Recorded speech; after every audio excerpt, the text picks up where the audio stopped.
A day in my life as a call center agent. Tara guys, ubanin na sab ko ninyo, kay mo duty na sab ko. So guys, pag human akong prepare sa kagalingon ning gawas na ko diha sa gate para mangitag tricycle aron makasakay na dayon ko sa work. Ug sa dihang pag-atang nako guys, thank you Lord kaayo kay naa day tricycle. Wow! Salamat kay Lord, yung ko malate. Ug sa dihang nakasakay nako guys, I head to work na usually at night and return on a broad daylight. Ha? Unsa daw? Bitaw guys, YTAw ang akong duty from 11 PM up until 8 AM sa buntag. Kita mo ng building guys, dili pa na maong building akong gitrabuhan na. Luyo ana guys, mo na jud na.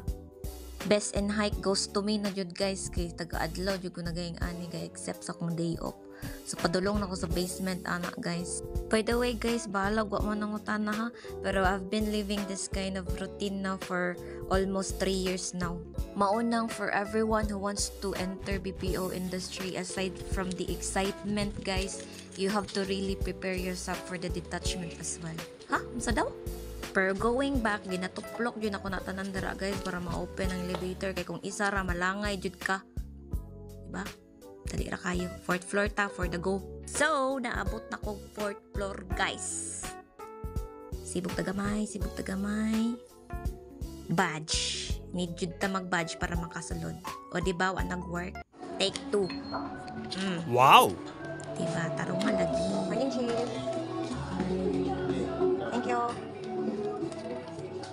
Aka, juday mag-voice over no. Kadjut lang ha, backgroundan sa nako music guys.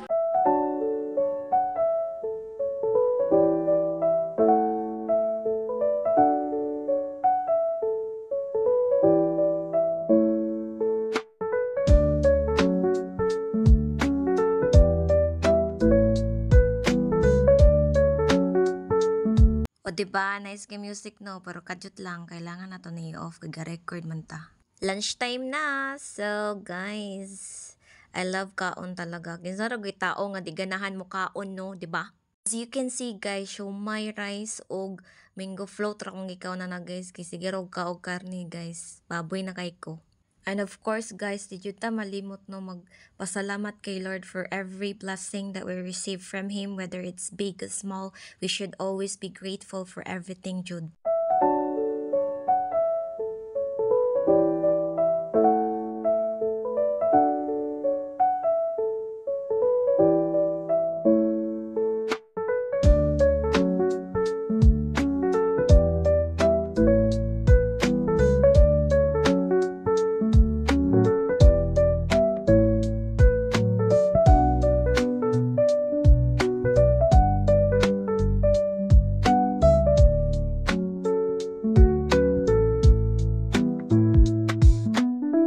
Going back, so human ako kaon guys, busog na kaayo ko, kagwapa sa akong view oy, I love Transcom.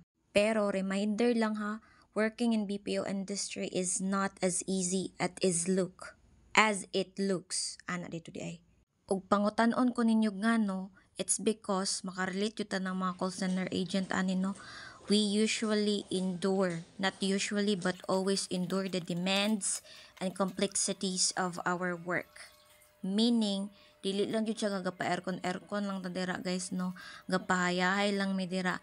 Hoy, dili kaeng ana guys, we endure all kinds of nastiness from our customer. So aside from pressure pa mi sa work, that pressure but light lang ana bitaw, pero we need to balance yun and still have To provide excellent customer service.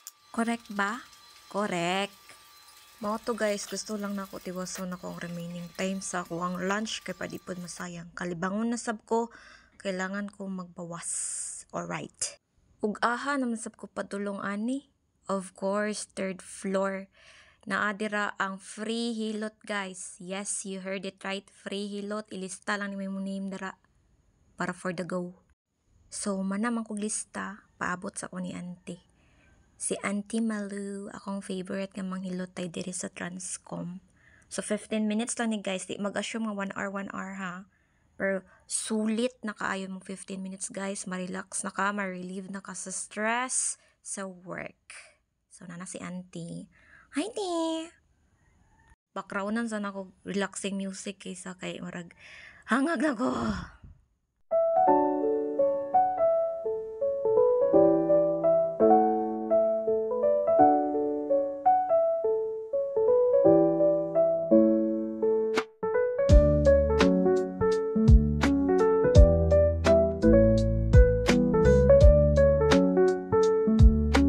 Happy yarn? Of course, happy. Gaan kas pamati magpahilot guys no. Thanks to Ate Malu. So, pauli na ko guys. Before ko na uli, magkuha dyan kong tubig bugnaw dira. Ay, marag ininit tubig, manatan akong gikuha guys. Yes, pang balon before mo uli. So, I think that's all for today guys. Sa wakas, makauli na jud ko guys. Salamat kayo sa paglantaw ha. Salute to all call center agents out there di ay. So, pauli na ko guys. Follow for more. Pwede rin sa day. I-follow na lang ko ninyo eh. Bye bye. God bless.